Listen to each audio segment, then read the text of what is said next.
Just coming from an educational point of view, and I'd like to say to the three groups, I think, especially the street, I've probably unashamedly pinched your model or used your model to work with disengaged kids, and it works beautifully. So well done. I think the other two organisations, the jobs you do. But my concern, and it's probably getting on my soapbox here, that every kid's supposed to be at school till 17 years old. So therefore, there's government funding to do that. Yet the disengaged, the kids with mental illness, whatever, dysfunctional families are seen as kids that disappear, and the numbers, they don't care. So therefore, we have kids that have been out of school for 4 or 5 years, but who cares where they go? And I think a lot of them would end up as homeless type kids. So if we were able to talk to governments and say this, if we're able to work with kids a lot younger and therefore support these kids, what message would you give, or how could you approach governments and say, what can we do about it? There's some really nice examples of some schools that are doing some great stuff. Obviously, kind of a young person staying at school, the longer they can stay at school, the stronger their chances are of not falling into homelessness. So it's a fairly important intervention that needs to be done. So I think schools play a really important role in stopping youth homelessness.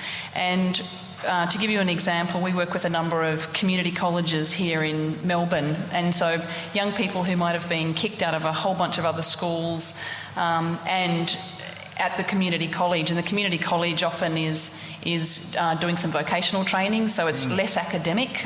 You're often talking about young people who are clinging onto school by the kind of skin of their teeth, and the school is wrapping a bunch of support around them, and that extra vocational stuff that they're doing is enough to keep them engaged at school. So what we've got is a whole bunch of young people, for example, who are doing work experience with us, so they're doing vocational stuff at school. They've still got the supports of school, but they're in our work environments, and what we're trying to do is make sure that transition between kind of school to the workplace or school into TAFE goes really smoothly. So schools play a really important role, certainly from what we see, and every extra year that you stay at school is a protection for you.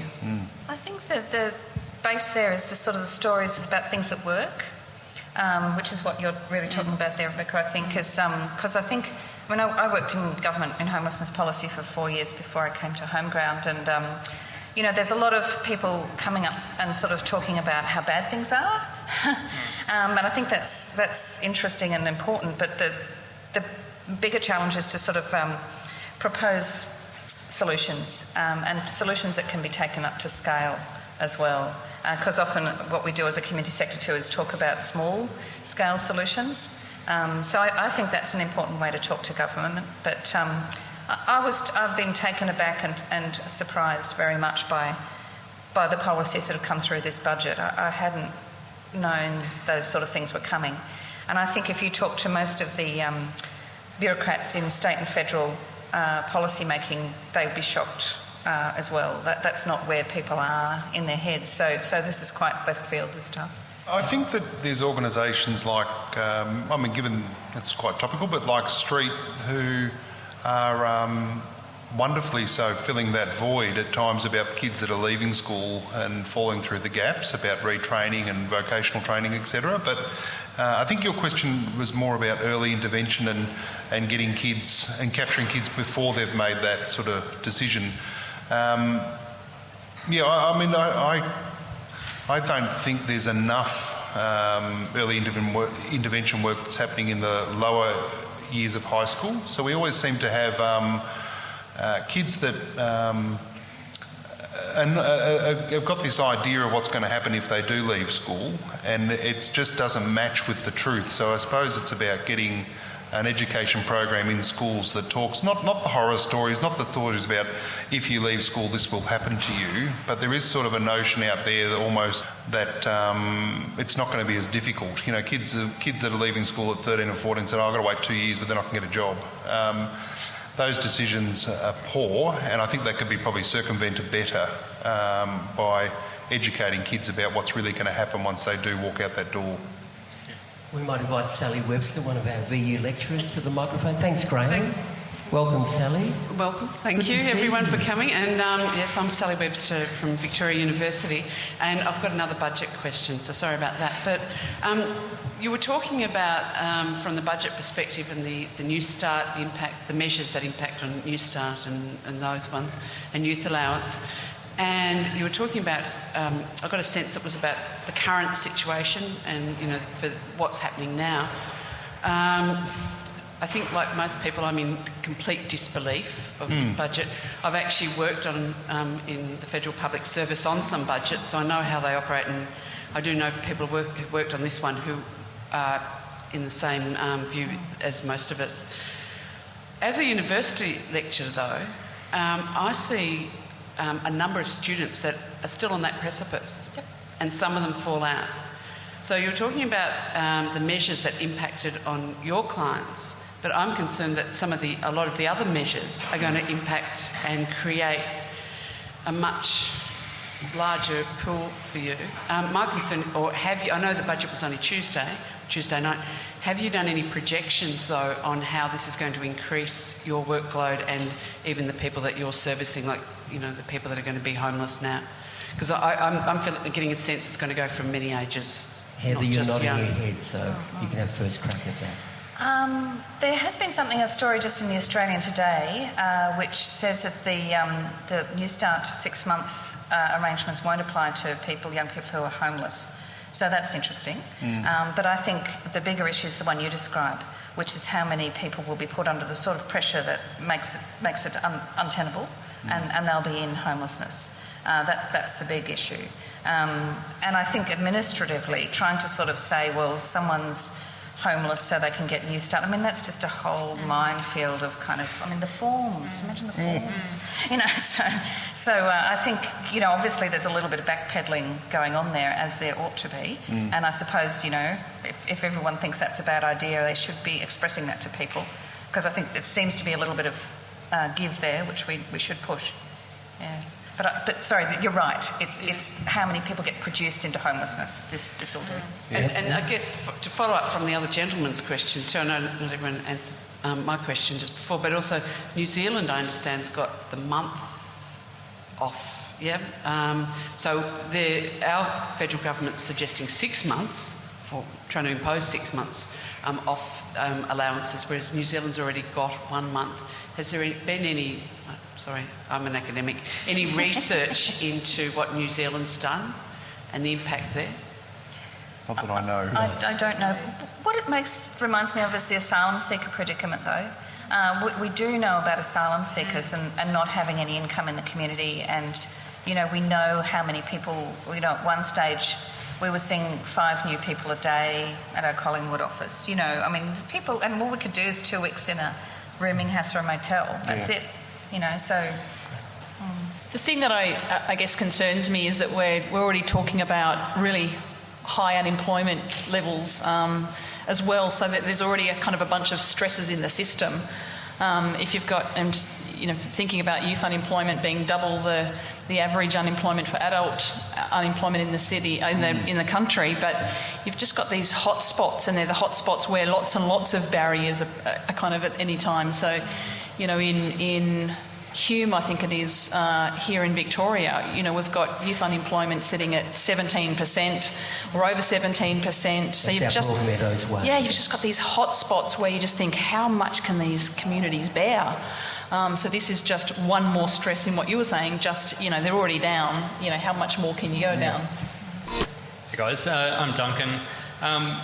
We're sort of talking about a group of society that doesn't have much of a voice and is sort of a little bit disenfranchised. If we think about like a recent group in society that was that way, that's made a big step forward, you'd be looking at something like the NDIS. The way that came about was, you know, the whole disability sector managed to unite around a cause and sort of, you know, get towards something that they were asking for. Do you think the sort of transitional nature of homelessness and the fact that there are so many small operators trying to do things, do you think that's going to hold back homelessness having that same treatment? I don't think so. I mean, I think we've got a very strong working culture about working together as a sector.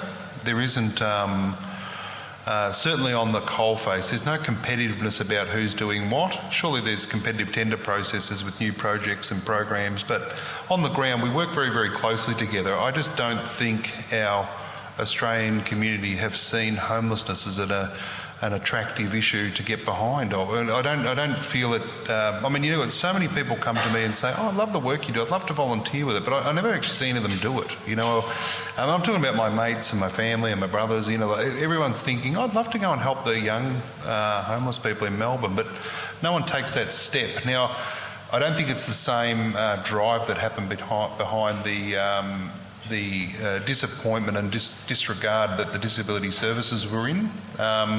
And I just don't think we've got that same popular movement at the moment. I still think there's a fundamental belief from many people that people have caused their own homelessness, whereas that's not the same view about disability. So, you know, that I saw a tension that you've got, where like, you know, seriously, you think someone would choose this, you know, this for their life? And so the other line I hear is, I saw a homeless guy the other day. Guess what? He had Nikes on. Yes. You know, he's a young homeless guy who was wearing Nikes. This is what people say to me. Yeah. I said, I don't understand where you're going with this. Well, if you can afford his Nikes, why wasn't he? You know, all this crap comments that people just don't get. I'm sorry if I cut you off, Rebecca. No. It's just the idea that they can't maintain their dignity and try and promote themselves as clean and as respectable and as looking as possible, and just because they're hanging near in Swanston Street near McDonald's in a pair of Nikes, they should be less fortunate to access homeless services. I'm talking about people. I know in my own community that say that sort of stuff. You know. Having said that, I'll just add a more optimistic note to that. Thank you. I think when we've had the opportunity to tell some of the stories of the young people that we've had in our program, we've been absolutely overwhelmed with responses. This next year we're building a flagship site in Collingwood that will allow us to train 250 young people each year to be chefs, baristas and bakers. For us it's just a phenomenal opportunity, but that came about by two people who just saw a story of ours on telly. One just happened to be channel surfing. It was a story about two of our young men who had been sleeping rough under the Dynon Road Bridge, the underpass there. They'd been sleeping rough under there, and we had the ABC come and tell that story. And this man was a cyclist. He regularly rides past there, and he just couldn't conceive that there were young people sleeping under this bridge, and he'd been riding past there every day, and he happens to own one of Australia's largest bakeries. So he just rang us up the next day and said, "This is unacceptable. Hey, I'm going to help you." And he's ended up funding this whole new bakery development. So I think when you've got an ability to kind of get past statistics and get past numbers and actually connect and realise this is just a person. This person has the same dreams and hopes as all of us. No one says when they're 7 years old, I want to grow up and be homeless. When you get an ability to have those conversations and they're real and they're human and they're nuanced, I think amazing things can happen. And I think that's one of the things, I guess, that we try and do every day in our cafes. Part of the reason we run cafes is not just to provide skills, but it's to engage you, the general public. That when you're being served by a young person and they're 1 metre away from you and they're providing you with a service that's dignified and you know, there's not a power imbalance there. You've got this ability to say, that's a human. You know, that's not a statistic, that's a person who I'm helping. So I think if we can often keep it at human to human level, we do amazing things. Let me give you an example. Someone said to me the other day, do you end up with more loyal customers because you're running a social enterprise? We've got 2 customers at our McKillop Street Cafe who keep a spreadsheet of how many coffees they have with us every week, because in addition to the training that we provide for young people in our cafes, every 9 coffees or meals that you have, the 10th one is a pay it forward one and goes to someone who's homeless. So we give it to services like Salvos, so their clients can come and have a meal and a coffee, on our customers essentially. Can you imagine a normal cafe goer, with a spreadsheet plotting how many coffees that they're having? So I think when you start to break it down and you humanise it and you make it dignified and you do all of those things, at the end of the day, we relate, we're humans, we want to belong. some kind of little piece of magic can start to happen. Something that Heather said earlier about the fact that most of us, during the course of our lifetime, are within an inch of homelessness at some point in time. I disagree strongly with what you say, Anthony, about the possibility for homelessness to become a sexy subject as disability did. I don't know why more at this point in time is not being done to create innovative ideas about marketing either the perils or the appeal of homelessness. And when I say appeal, I think you understand. I understand what you mean. Yeah, yes. Thank you. Yeah, I think I'm glad I've got some optimistic colleagues with me, and I don't mean to sound so dark about it. I think it's just that.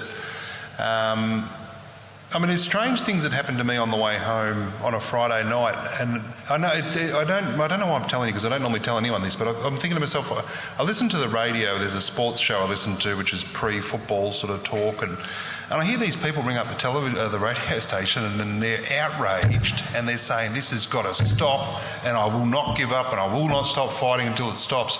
They're talking about a footballer that played in the back half of the ground that they thought should have played in the front half of the ground. That's what they were losing their cool over. And then there's 6 other calls that follow from it. And then if you rang up and said, I saw a homeless guy sleeping next to the aquarium, yeah, that's all good and well, but they're still playing him on the back pocket. Yeah, I can't see how the debate doesn't ever get any momentum. But I'm not a defeatist. I think you're right. If we could partner with some of the wonderful marketing minds that Melbourne's produced and is famous for, and look, there's other parts of the Salvos and of Home Ground. I know Ian's here with Street. There's other people that are doing that. I just be that grumpy one on the corner that can't see it changing for a minute. I think something that was said before about the problem with homelessness being sort of transitional for most people is part of it. So, it's hard. Most things that have changed have been kind of consumer-led, actually. Yeah. Whether it's the women's movement, Black freedom, you name it. It tends to have been consumer-led, and so I think the disability movement is too. And I think, the problem is that you're so under the pump at the point of your life when you're homeless, and actually, in many cases, don't even believe you've got rights, let alone to assert them. So, I think there's something that's kind of a key there that we need to look at how we can unlock. And one of the guys we know quite well, a consumer advocate called Spike. You might have seen his article in The Age a couple of weeks ago, a week or so ago, where he's talking about a homeless union. I think he's on the right track. And really is that gaining some momentum, Helen? I don't know. We're we've had a hell of a week, but next week hopefully it won't be so bad, and we'll see how we can help Spike. Like the ones you represent to try and galvanise that? I think it's for us to play a supporting role and not a blocking role, because I actually think sometimes we take the limelight that shouldn't be ours, you know what I mean, and speak on behalf of. Yeah. I felt bad that we didn't have a homeless person on our panel at one level too, and I was wondering if we had taken this to your red bus, Anthony, would the young people have gathered for this, or would they have gone, you don't get it, you're abstracting? How would they have responded if we had taken it to the streets? No, I think we would have got a very engaged response. Really? I really think if we've ever come down with interested parties that are wanting to hear a voice, I've always had a line of 8 or 9 people that are happy to share, not their pain, share their story about their battle and their fight to improve their lives. So it's not like, poor me, I got kicked out at 13 and Mum did kick me out here. And it's really about, the stories are far more encouraging. They're more like, I've been accepted into this TAFE course, and if I finish it, I'm going to get into this course. And, their future, they're planning their future. And there is lines of people waiting to do that.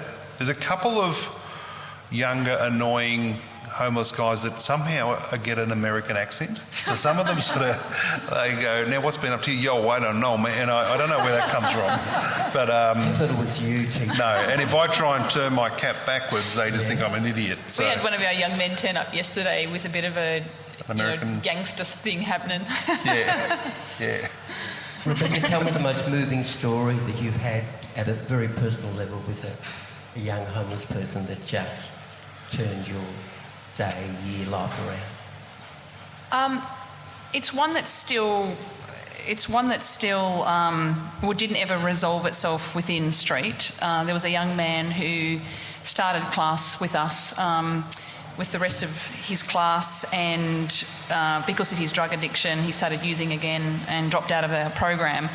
But I still have this memory in my mind of the day that the graduation of his class happened. We just happened to have chosen a place for the graduation that had a big window opening out onto Burke Street. And the night that we were having the graduation, he just happened to be walking past that night and looked in the window and saw the rest of his class graduating. And he came in, but he was not in a good way at all. And he's a young man that, you know, if he's still alive at 25, I think will be a miracle. He came to us, but ended up back on the streets because nowhere could take him and his younger brother. And his younger brother, he felt, just couldn't be left on the streets on his own. So he made a decision to go back into homelessness to protect his younger brother. And then both of them ended up using again. But I still, I haven't seen him for a while, but I still see him sometimes at Southern Cross Station. He's normally going through the bins there or begging, and he and his brother sometimes on either side of the road. And I just wish every single person that I ever meet could meet him clean. You know, I know that when someone walks past him, they see the stereotype of homelessness. They see a young man who hasn't washed for a long time, who's got matted hair and whose drug habit is consuming his whole life. But he's the most phenomenal young man you will ever meet. He's funny and he's courageous and he's a rat bag with lots of mischief, and he's creative and he's a great singer. And I just wish everyone could see that. And I don't know whether or not he's still alive.